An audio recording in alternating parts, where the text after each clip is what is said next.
Welcome back to Wogan Now and Then. I first interviewed my next guest in 1991. Before then, he was best known as a popular BBC sports presenter, but by the time he'd appeared on Wogan, his life had taken a dramatic change. He proclaimed he was the son of the Godhead.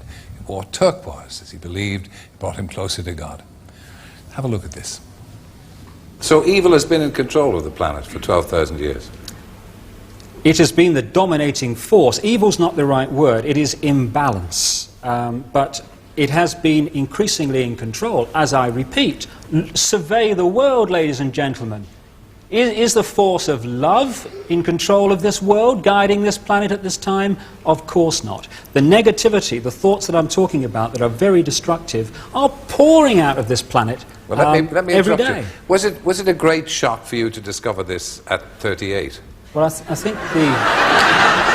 think the word is gobsmacked. But again, you know, the best way of removing negativity is to laugh and be joyous. So I'm delighted that there's so much laughter in the audience tonight. But no, it's a... But just let me say this. They're laughing at you. They're not laughing with you. Fine.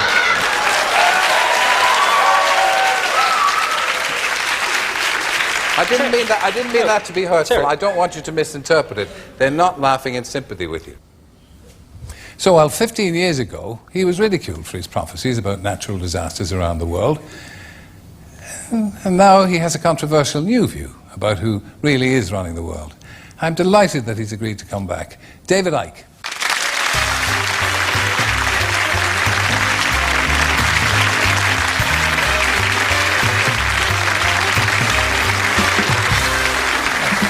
Thank you, no problem. Nice to see you. Thank you. Now, again, when I see that, I'm slightly embarrassed by it because I thought I was a bit sharp with that comment. So, and at the time I said I didn't mean it to embarrass you. So, that interview at the time, it changed everything for you, didn't it? Well, it changed everything in the sense of I couldn't walk down any street in Britain without being laughed at by most of the people. Going in a pub, there was uproar. A comedian only had to say my name to get a laugh.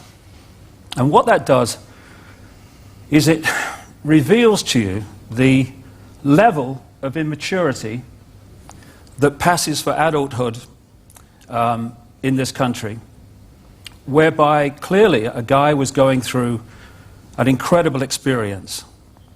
And instead of being mature and saying, why is this guy gone from being this, what you would call straight, normal television presenter, to how he is now. This is interesting. What's happening here? Instead, and I heard the ripples of laughter 16 years on when my name was mentioned, people just laughed. But the other, which gave me a real insight, especially given what I'm doing now in my books, about how easy it is for the few to control the many. Because the many, you know, we laugh at sheep because sheep just follow the one in front. Ah, stupid sheep. We humans have out-sheeped the sheep because at least the sheep need a sheepdog to keep them in line. Humans keep each other in line. And they do it by ridiculing or condemning anyone who commits the crime, because that's what it's become, of being different. I had a choice, Terry, at that point. I could have ended up faced with that scale of ridicule and ended up shaking in the corner. Or I could have said, as I did, laugh, condemn, I don't give a damn. This is me. And if you don't like me, well, that's bad news, because this is the only me there is. And I refuse to conform and be bowed by the ridicule. And what it does, Terry, when you step out of the little box of what will other people think, how do I put this in a way that people won't think I'm crazy, you then realize how small a box you've actually been living in. But you do understand that, and I know you do, that you did make yourself a target because what you were saying was outlandish. It was, by normal standards, outlandish and outrageous, very intense. Just have a look at this. What about eruption? When may we expect tidal waves, eruptions, earthquakes? Well, because of the nature of the way the Earth has been treated over a long period of time, a tremendous amount of energy has built up within the Earth that cannot get out. If it doesn't get out, bang. So this is going to be released in a controlled manner, as controlled as possible, through earthquakes, through volcanoes and such like. If they don't happen, this is not punishment. If they don't happen, there is no Earth. You see, you're still obviously bitter about people's rejection of your ideas. No, absolutely not. What I am is frustrated at watching Orwell's 1984 unfold in front of our eyes by the day, while people focus on who shot Phil Mitchell. That is frustrating, because my children and your children, thank you, are going to have to live, indeed, in the timescale, so are we, because we're living in it now, when the most basics of freedoms are being taken away.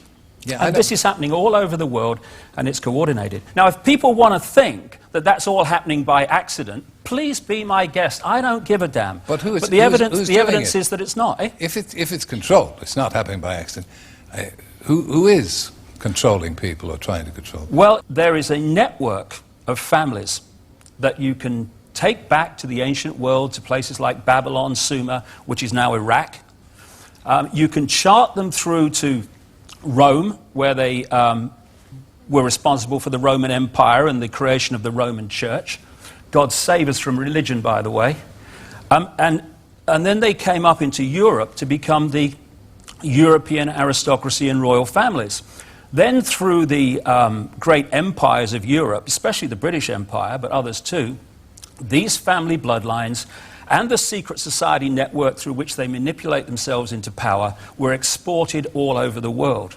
And then when the point came where the European colonial powers appeared to give independence to these countries, that was only on the surface. What actually happened was the family bloodlines and the secret society network through which they manipulate was left out in these former colonies, and they've gone on controlling them ever since. So what you have is a hidden hand where events are manipulated, like 9/11, which not just me, but endless other researchers now around the world have taken apart the official story. It insults the intelligence of a 10-year-old. And you have a hidden hand manipulating events, and the whole goal of it is centralization of power to the point where humans are little more than controlled clones. Who is the hidden hand? I mean, who are these hidden hands? This network of families I'm talking about. You find that people that are in positions of apparent power, like prime ministers and presidents, are actually puppets of the real power, which doesn't put itself on public display. Why would it? I mean, does anyone really think that George W. Bush is running America? He probably couldn't tie his shoelaces, never mind run a country. Let me tell you this. Tell me about the project for the new American century. Tell me about it. I know nothing about it. Exactly. Well, let me tell you then something that you should know about. And this is written down. In the 1990s, an organization was created in America called the Project for the New American Century. The people who created it were the people that have run the Bush administration from the moment it came to power.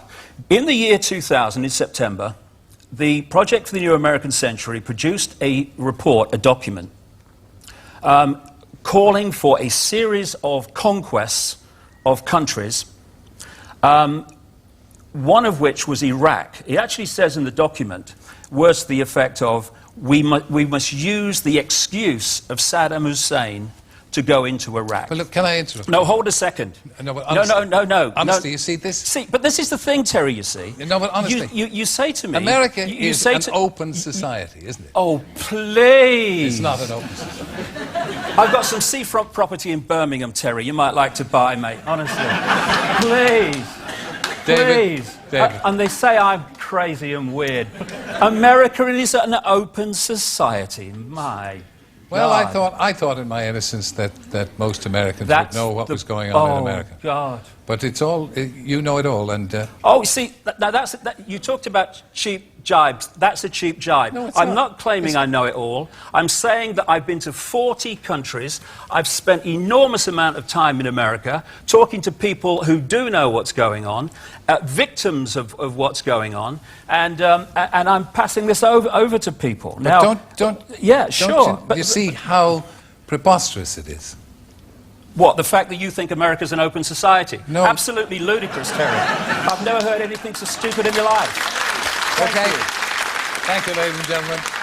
David Icke, thank you. Good luck with your mission. Pleasure. Thank you. So join me after the break, and I'll be chatting to Ulrika Johnson about life in the tabloids. You'd be mad to miss it.